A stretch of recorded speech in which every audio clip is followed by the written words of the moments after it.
Kumusta na po mga ka-viewers, mga kalingap, mga ka-fanatic, at mga ka-sponsor? Kilalanin po natin kung sino po nasa video yan. Ito po si Ate Janice na may 5 anak. Ano po ba nangyari? Nasaan po ang mga anak niya? Subaybayan po natin, panoorin at subaybayan hanggang sa dulo na malaman po natin kung anong nangyari sa mga anak ni Ate Janice. Una po sa lahat, si Ate Janice at ang mga anak niya, doon po sila nakatira sa may ilog na pag po nagbabaha, umaapaw po ang tubig at hindi po nila alam kung saan po sila pupunta at makikitira. Ito po ay tuwing na lang umaapaw ang tubig at may baha. Nakakaawa po mag-iina, hindi po ba?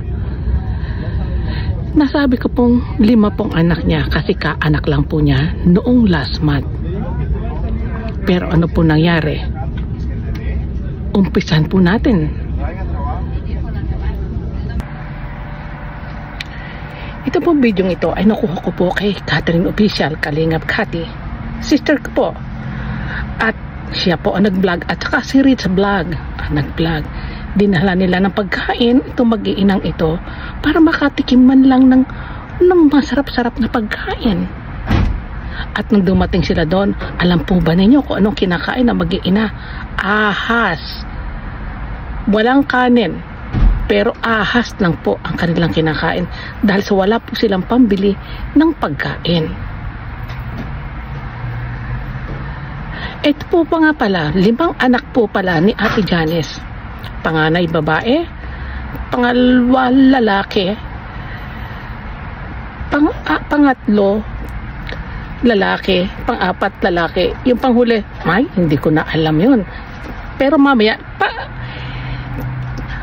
titingnan po natin kung makukuha ko po kung anong kasarian ng lalaki, nung pong bunso, yung bagong panganak na 1 buwan pa lamang. Ito pong panganay na babae at na 5 taon at ang sumunod na 4 na taon na lalaki, ipinaampon, pinamigay ni Janice sa mga tao. Hindi po ba delikado yun, lalo na po ang panganay niya ay babae? Totoo po yan. Ipinampon ni Ate Janice yung 2 niyang anak at ang 2 pang natitira nakasalang na po kung sino man ang kukuha. At yung bunso, wala na rin. Sa pagkaanak ni Ate Janice, doon sa bunso po, mayroon ng nakaabang nakukuha. Nako, paano po ba ito? Paano po ba natin mailigtas itong mga batang ito? Ang maaari lang po nating magawa ay ang matulungan po itong si Ate Janice para mabawi po ang kanyang mga anak, lalo na po yung babae niyang anak. Paano po ba natin matutulungan? Nasa inyo pong mga kamayan, mga ka-viewers.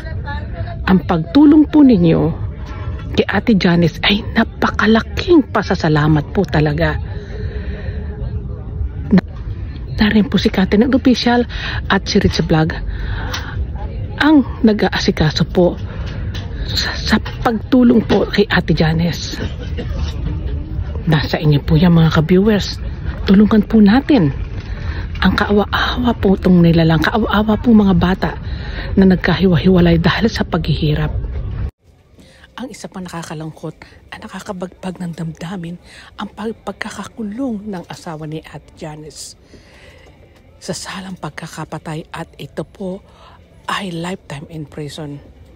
Nakakaawa po ang mag-ina na ngayon po wala nang tumutulong sa kanila, na ang tanging inaasahan nilang ama ay wala na rin at nakakulong.